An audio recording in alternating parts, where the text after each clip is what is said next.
God is in control, not you. But what you're trying to do is you're trying to put this thing into a box, and you're trying to say, okay, I'm going to handle this in the way that I want to handle it. And that is by getting the sacrament of confirmation, which is a magic wand that will fix me, and then praying these prayers for a year, which is also a magic wand, and that will also fix me. And then when I've successfully done my prayers and received my sacraments, I will have fully conquered lust, and then I will be able to take this girl out for a date. That's just not the right way to approach sin. I know it hurts. I'm sorry. This is not recording. All right, you came to the right place, you ding dong. It's called communication, baby.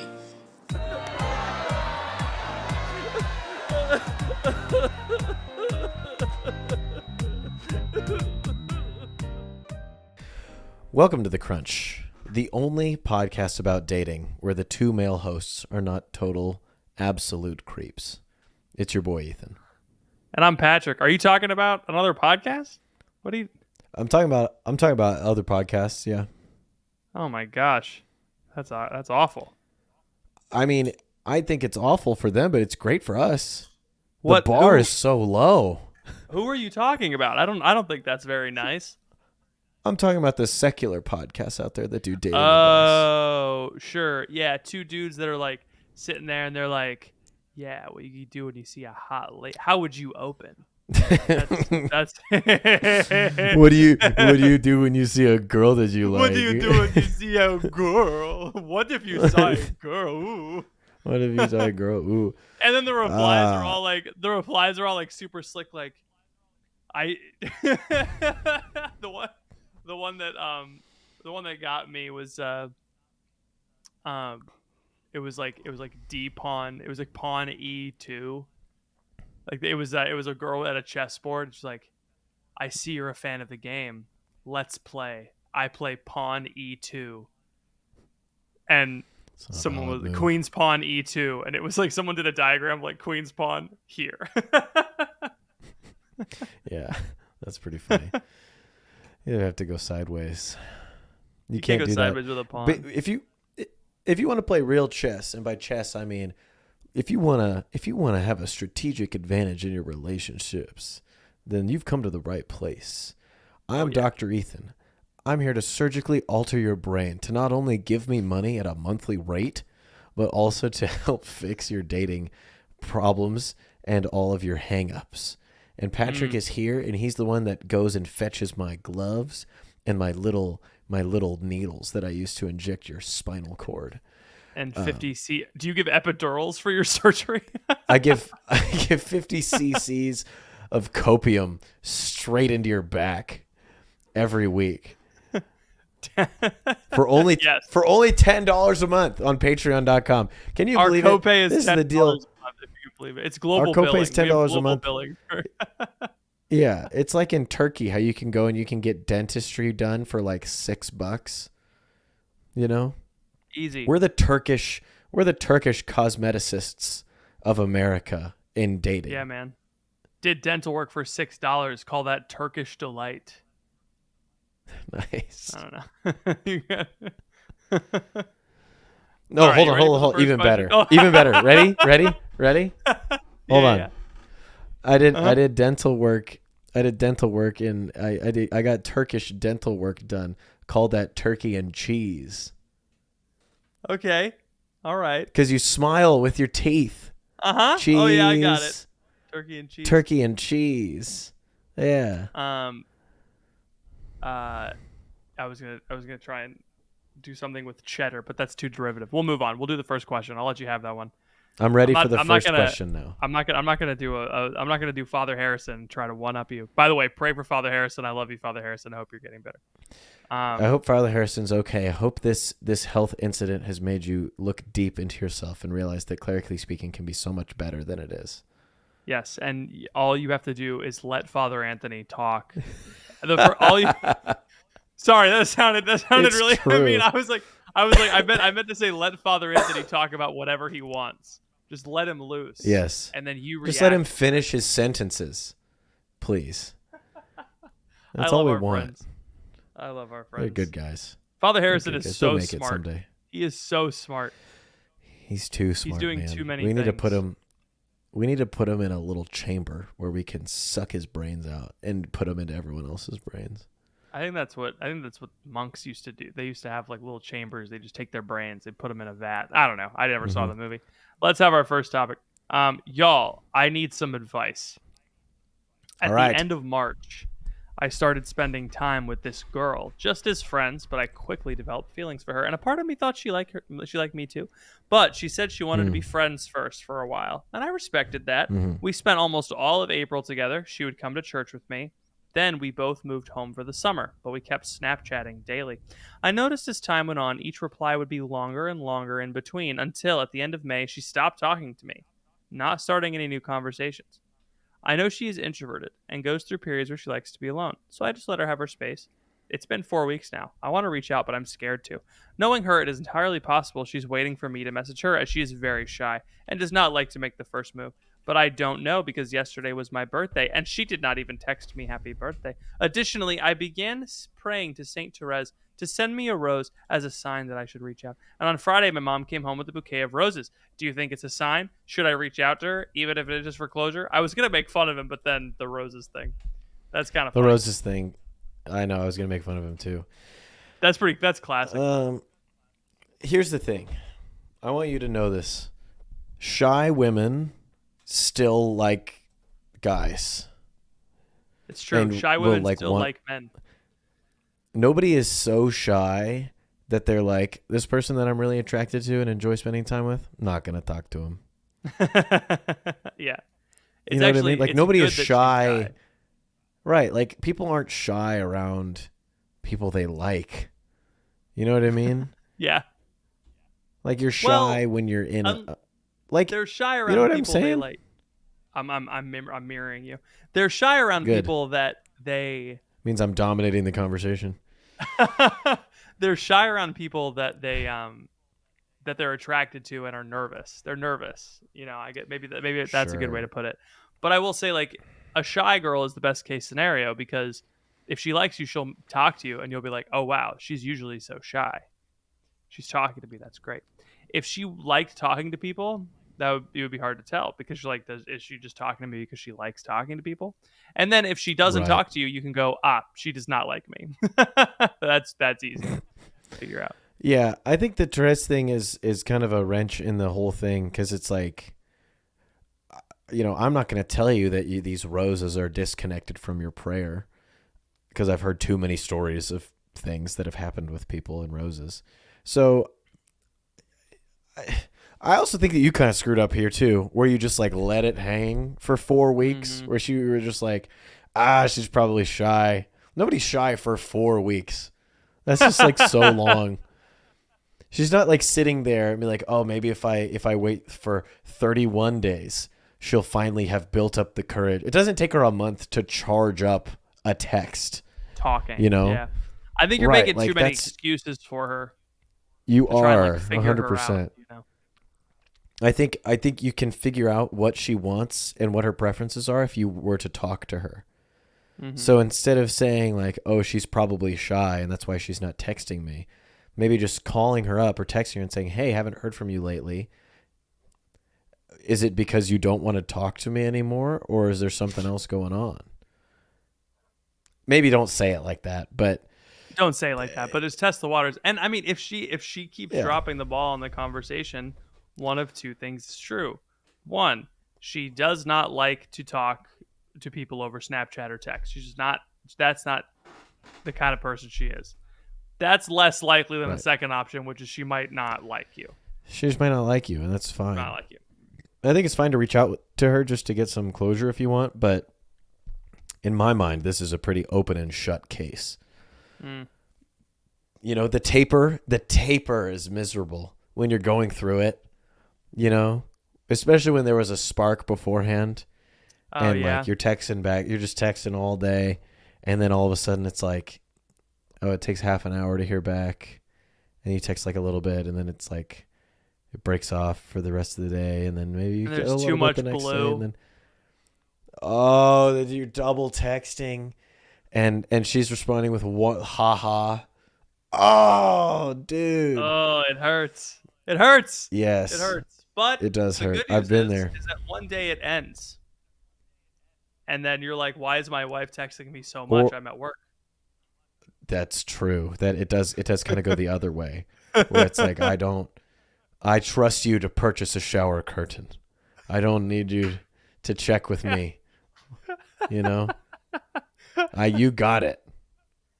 It's like You can I'm like, handle I've this been- one. there's been so many times where I'm like in the middle. I think Phoebe caught me the other day too, because I was in the middle of a meeting and I'm like sharing my screen and it's like ding, ding, ding at the top. And so I hit do not disturb and I pull up conversations. It's like, she goes, oh, silence notifications are on, huh?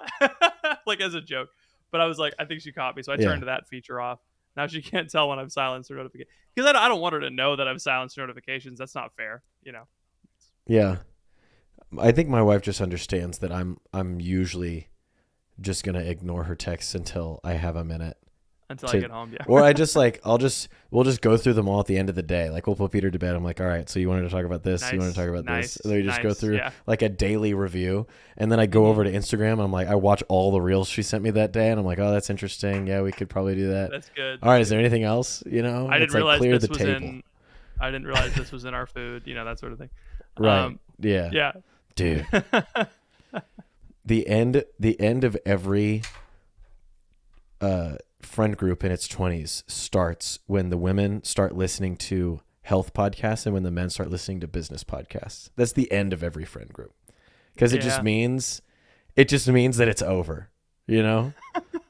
It's never going to be like it was anymore. It's never going to be the guys are going to be standing in one corner of the Sunday party and the girls are going to be standing in the other corner. And the guys are going to decide independently that they're all spending $2,500 on an idea, and the girls have all decided they're cutting out gluten, and neither of them have told the other group. Yes. So I don't know if this is just my friend group, but it feels it just feels universal. No, Anyway, it's let's cool. get that next Ivan question. Illich talks about this in this book about gender. He talks about how it's modern society has a weird. Modern society is weird because men and women interact on a regular basis. Like it wasn't always like that because men and women were so different that they would hang out together, and marriage was the only place men would where go- masculinity and femininity interact. They Yes. only interact. The They men only would really go on hunting intersect. trips and go out to war, and the women Mm-hmm. would stay home. And then you'd come back, and they'd be like, "How was war?" And you'd be like, "Fine." "How was home?" And she'd be like, "Good."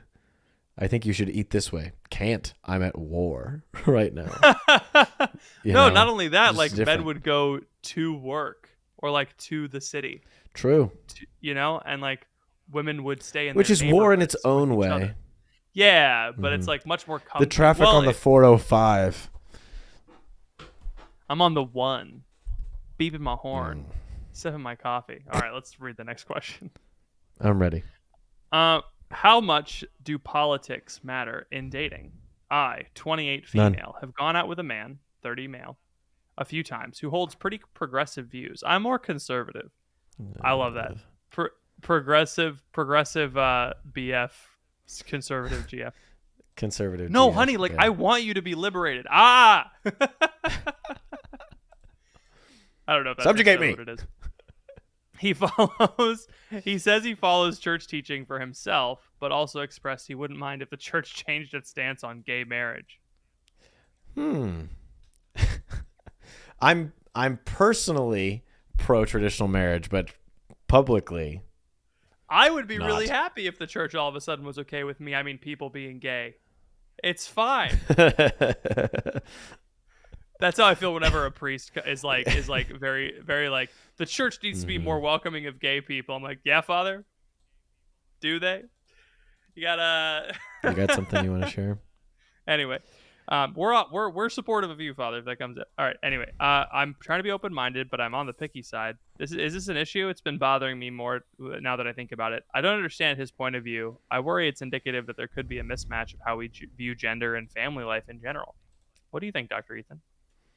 I don't think this is politics. I think this is just like because politics is like, should there be, like, should the Department of Education exist and like have control over like the states and what they teach, Yeah. and like, should we pass this bill that controls tariffs? Like, that's politics. Yeah. What you're talking about is just like basic things that you need to agree on Morality. for your life. Like, yeah, morality. Like, is gay marriage okay or not?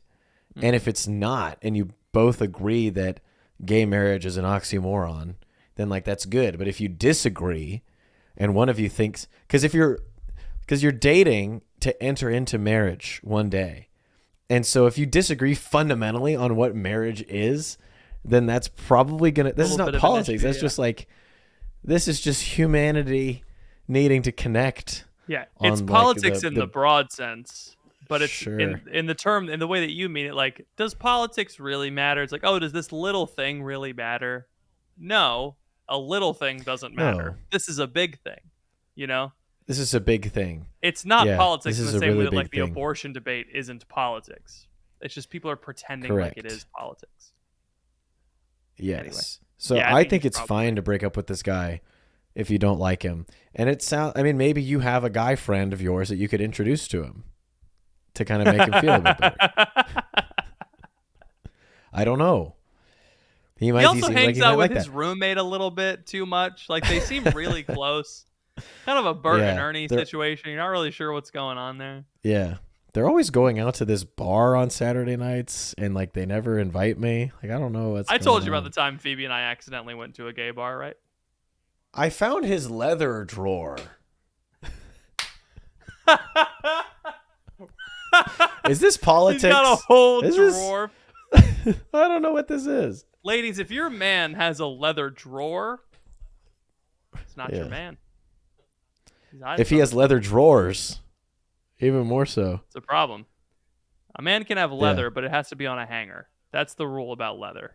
A man not can on a have hanger. leather if it's you may have chaps if you're a cowboy. Yes. You may have a jacket if you ride a motorcycle. Any other situation, I think leather is banned.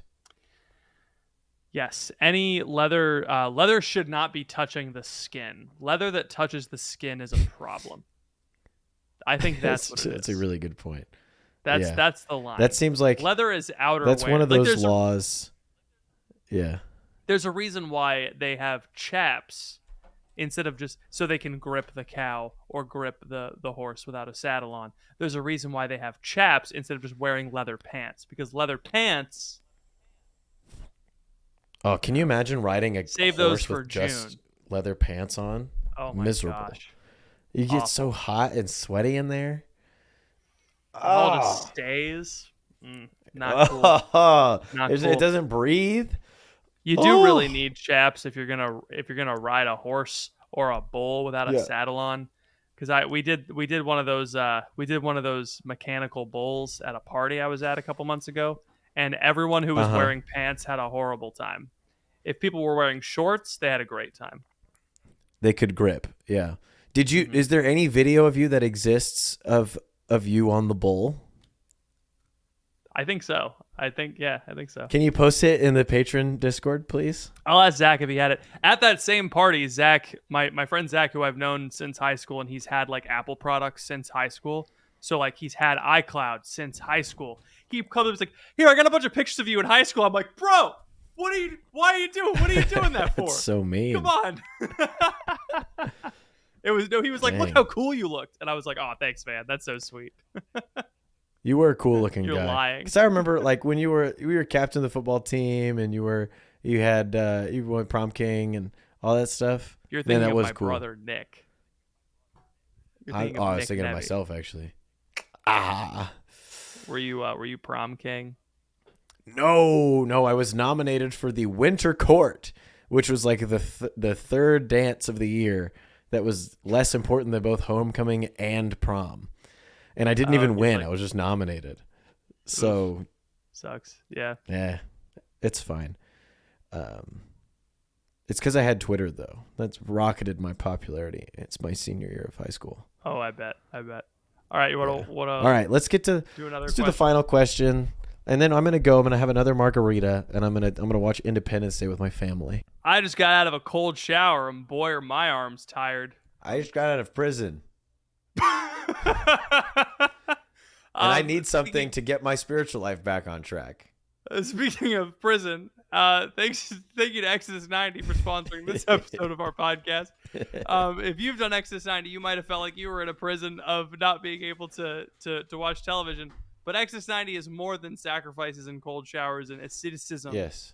Exodus 90 has an app of reflection and prayer for you to use throughout the year Yes. that you might not be aware of. It's at exodus90.com/thecrunch. Say Yes. that first, but then you can talk.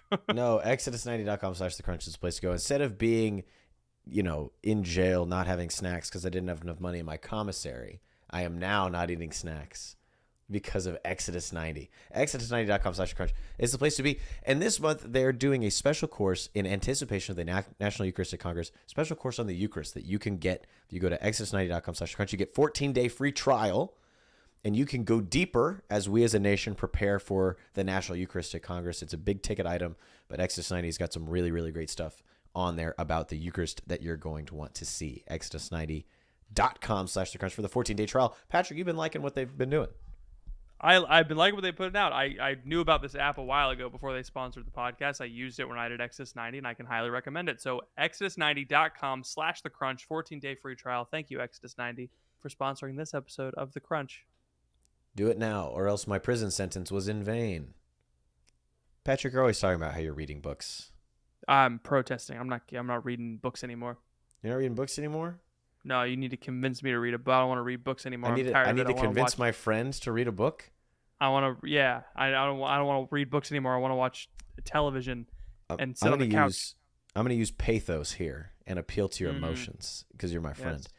Today, I started reading Alec Mauly's Out of Suns, a wonderful fictional tale about two brothers that go on a journey to rekindle some love, maybe have an adventure, maybe find out what brotherhood is actually about.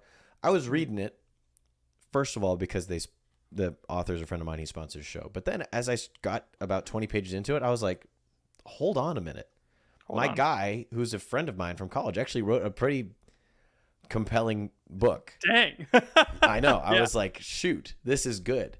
He gets a lot of stuff right about what it's like to be a guy, about what it's like to be growing up in a world where a desk job feels like the only choice, or if you're not doing that, then you're basically working as a lawn care person for the rest of your life. Like these two young men that are just wrestling with, like, how do I live my life? How do I not let down my dad? How do I be a good person whenever it's so easy to not be a good person? I really think you'd like the book, and I think you should read it. Well, I'm convinced. I know I'm doing like a bit, but every time you talk about, for some reason, Alec, the book is not getting to my house. Please send. You're torturing me. I'm hearing about this book, and I'm like, honestly, I'm just gonna go buy it. That's actually, I've decided I'm just gonna buy it because first of all, it's I'm telling everyone else to do it, so I should probably do it myself. But yeah, I'm gonna go buy this book. You should all do it too. Out of Suns by Alec Mauly. It is out on Amazon now. Go check it out. I read half of the book in one sitting today. Wow, is that good? I'm not joking. So everybody, get the book, read it. Out of Suns by Alec Mauly. Get it on Amazon. Link is in the bio. Patrick, you know what I hate? More than the Cubs? I do hate the Cubs, but I famously, my number one enemy, I hate big tech. And I don't like how they've gotten their little grubby fingers into every single aspect of digital life. And that's why The Crunch, our website, is now proudly hosted on Patmos. Patmos is your island of refuge from big tech, and they provide top-notch web and app development services, hosting AI, GPU services, and they're all backed by a no censorship guarantee. And Patrick, I know you like that because I know you say some crazy stuff, man. I do say some crazy things. We just recently transferred our web hosting over to Patmos. It was easy. It was seamless. The pricing was competitive. And also I feel secure that I can post what I want on my website. And all of a sudden people won't decide, oh, that's bad, and I'm going to cancel this guy. The reason that Patmos is so good, the reason that they're so good is because they have the best prices, and they own the data center all the way up to the top of the stack. So all the way down to the dirt, they own all the metal between you and your data, where it's stored on a hard drive somewhere. Like, they own all of it. So they can give you the greatest prices, and they can actually guarantee that they're going to provide the service that they say. We actually have a personal representative. Her name's Camilla, and she helps us out. She is someone that we can call if we have any issues, and they don't ever do anything offshore. So anytime we're working with them, we don't have to call and like be on hold or like it's a call center in another country. It's great. They're really, really wonderful people. So if you want to like build an app or a website, or you want to host your current site, like you already have one, you can reach out to Patmos at patmos.tech, an easy URL to remember, patmos.tech. They help businesses and missions of all sizes achieve their goals in a safe and secure way, whether you want to build an e-commerce site or a megawatt large language learning model in the Patmos data center. Holy cow. Patmos can help you. Tell them the Crunch sent you and get 10% off your next web project or free hosting migration. That's patmos.tech. Patmos, freedom as a service. And I also hear that if you are a Crunch listener and you tell them that you are out there looking for a job in the data or computer programming world, they can hook you up. So mention our name, and maybe we could get you a job. Maybe we can get you 10% off on your next web project or your hosting migration. That's Patmos at patmos.tech. Thank you. Back to the episode. I have a story that apparently we're supposed to. Oh, look. Ben just put a bunch of questions in the chat. Nice. All right. Nice. Okay. Do those instead of the story. Yes. From a crabby crab. He's got a crush, and he's struggling with emotional chastity. Hi. I just joined the Discord. Hello. Sorry to ask here so quickly after joining. No, if you want to ask a question, go do it right now. I want you to. Go do it. bit.ly/crunch Discord. I will probably either delete this or leave, but I like the podcast, and I feel the need to write this out and get into complete strangers' thoughts and prayers on my situation. I am going into the 10th grade. I am homeschooled. I am Catholic, and I have never dated before. I have a crush on my We're talking to a friend minor. Yes. Everyone lock in. Everyone who's listening to this, we're talking to a minor. I need you talking to a minor. Everyone, no one say anything weird. No one say anything. No one say anything. Hey, man, first of all, you're doing a great job. Keep being homeschooled. Basically, I have a crush on a friend who is 6 months older than me, which means last year we both joined. I met last year when we both joined our local bagpipe band at the same time. Dude, hell yeah. Awesome. I love that. That's awesome. When I first met her, my thoughts were that she was beautiful, but not Catholic, and I should not even consider dating her because I was so young, and thus I should try not to develop the relationship in that way. Later, I learned she is Catholic, and sadly, after that, I cultivated thoughts which were wrong and unchaste. I have been to confession many times about this, and will do so again this week, hopefully. They seem innocent at first, but they take the form of fantasies about marriage and dating because my conscience tolerates those, despite them being... Okay, so he's kind of like having lustful thoughts about this woman, and the fantasies go further. If I don't marry this person one day, these thoughts will make my future relationships more difficult. Okay, he gave an example of how like he thought about marrying her, and then I felt convicted after reading about St. Francis de Sales' thoughts on female and male friendship and Introduction to the Devout Life, and learning about the example of Pier Giorgio in regards to how he let his love towards his friend go. The problem I've encountered is that this is hard, and I experience what are likely unjustified scruples. Dude, you're right. Yeah, this is true. I read Introduction to the Devout Life. But I'm coming up against the problem that it's hard. I tried to pick up my cross and follow Christ, but it turns out it's difficult. Nobody told me that this is how it was going to be. He didn't say it was going to be difficult. Come on. We're on your side, by the way. We're on your team. We're not making fun of you. We're on your team. You're doing great. Keep it up. I need to reiterate this because you are in 10th grade. I don't know how resilient you are when an adult kind of riffs on your situation. We're on your side, man. All right. The problem is here it is. I lost my place. Okay. I experience what are likely scruples about my thoughts after confession, which leads me to obsessing over it, and then more lustful thoughts. At the present, I am thinking that once I've received the sacrament of confirmation, and I can say the prayers of the angelic warfare confraternity every day for a year, I'm going to ask her out for tea. Because until that point, my brain is full of hormones and concupiscence. I can't stop thinking about her. I still lack a lot of virtue. I'm very young, probably too young to date. I have not discerned the priesthood seriously, though I feel less called there. Though I feel less calling there, I should still consider it. And she's a year older than me in regards to school. I'm asking for prayers and guidance because I want to be holy and virtuous, but I am not, and I don't know what to do. You're my hero. Yeah, you're doing great. Can you I love submit, this kid so please? Please send in a rendition of the Crunch theme song on bagpipes. Please. If you're listening to this, it would forever become the new theme song. I think we would just replace we would just do that forever. Absolutely. Oh my gosh. What do you think about this? What do you think for this kid? Should he say the prayers of the confraternity of angelic warfare every day for a year and then ask the girl out for tea? I mean, I think it's fine to say the prayers of the confraternity for angelic warfare every day for a year. I don't think that should be a prerequisite to asking a girl out, typically.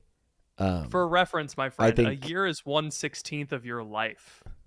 That's a long time. That's a long time. That's more of a commitment than asking the girl out for tea. Which also is adorable. Yeah, I love that. This is cute. Can you go? Let's go out for tea. Bring your pipes. Well, maybe we could bag it up in the parking lot after we have tea. You and me. Yeah, man. Sing Danny Boy. Good. There's a bagpiper. Dude, at the parade today, there was a bagpiper guy, and he was doodling along, and my friend just goes, "Atreides," and we all look at him. We're like, Blake, that's the float for all the dead cops. Please don't shout a movie reference while the dead cop float is going by. I'm glad that tradition has made it all the way over to Oklahoma. What? The bagpipes for deceased officers. That's an Irish cop. I think that's everywhere. It is, but I feel like it's fairly common. After 9/11, every first responder thing that happened in New York just happens everywhere now. So, okay. It's just regardless of your, sense. You know what I mean? So, here's what we'll say to you, young listener. I understand where you're coming from. When I was your age, I too would meet women and become convinced that I was going to marry them. This happened to me many, many times.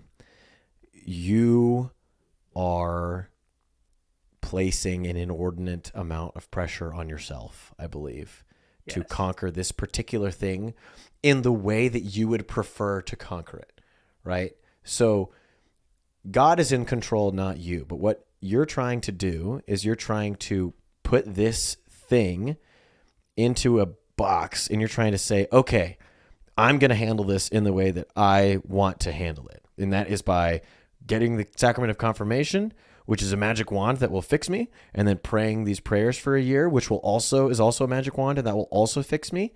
And then when I've successfully done my prayers and received my sacraments, I will have fully conquered lust, and then I will be able to take this girl out for a date. That's just not the right way to approach sin. I think it's good to be inspired by St. Francis de Sales. I think it's good to be inspired by Pier Giorgio. I think the difference between what you're trying to do and what they did is that they were pursuing love of God for God's own sake and not pursuing love of God to get over this thing that they felt especially guilty about for whatever reason. Like, you feel especially guilty about this. Like, this is tearing you up. But, like, does your sin of laziness tear you up? Does your sin of, not respecting your parents tear you up? Does your sin of gluttony tear you up? Like, those are all just as bad, but, like, you are fixated on this one particular thing.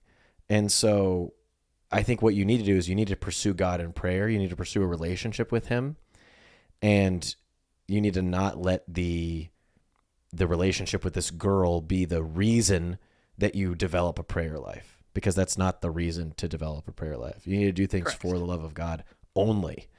And I think if you start down that path, you'll find that it's much, much easier to deal with these things. And decision making. I think a lot of general. this hyperfixation will go away. Yeah. So I that's think what you I need would to say, have- man. You're doing okay. I think it you up. need to have mercy on yourself. You're doing so well.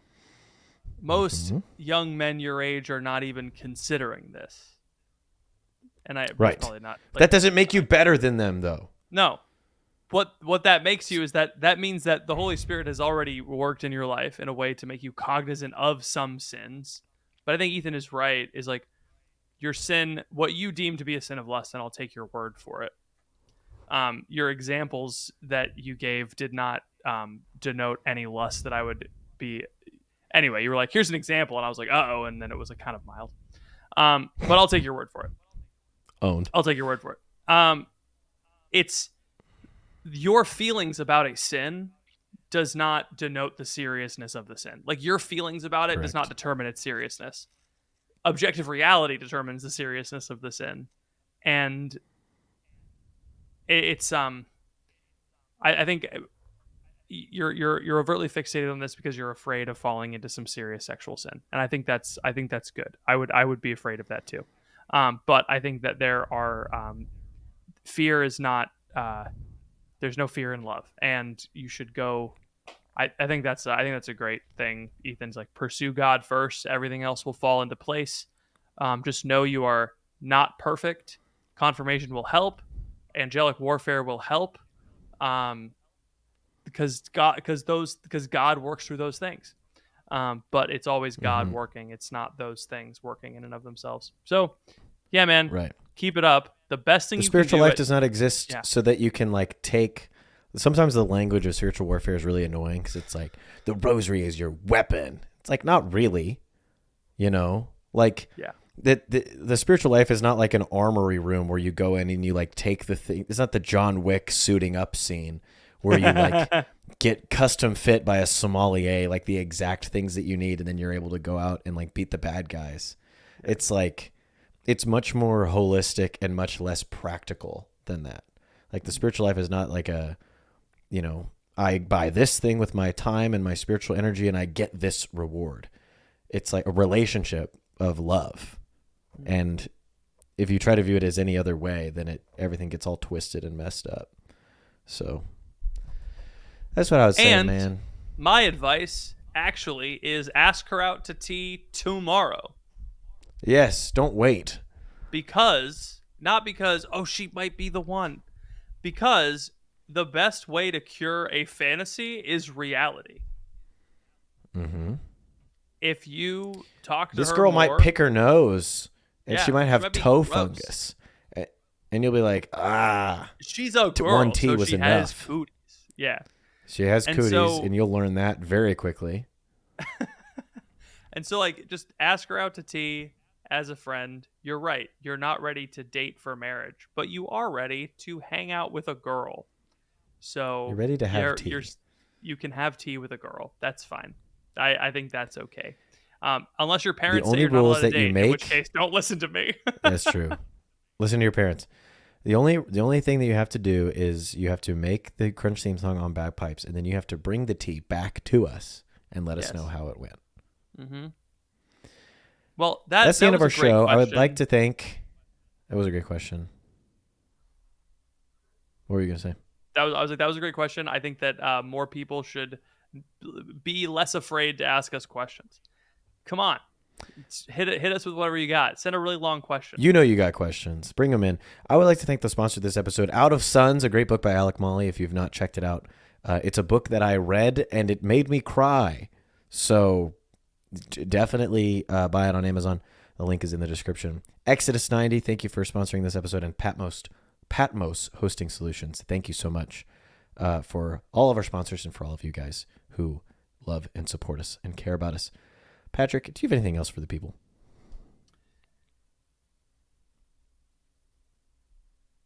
Please don't write a question in for the show unless you know how to play the bagpipes.